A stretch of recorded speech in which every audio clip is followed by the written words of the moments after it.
ba talaga ako? Sino ba talaga ako?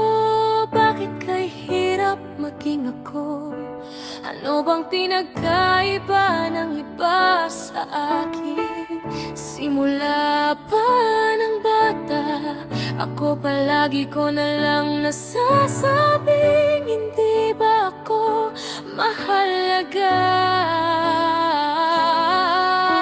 Hindi ko maiwasang hindi mag-isip.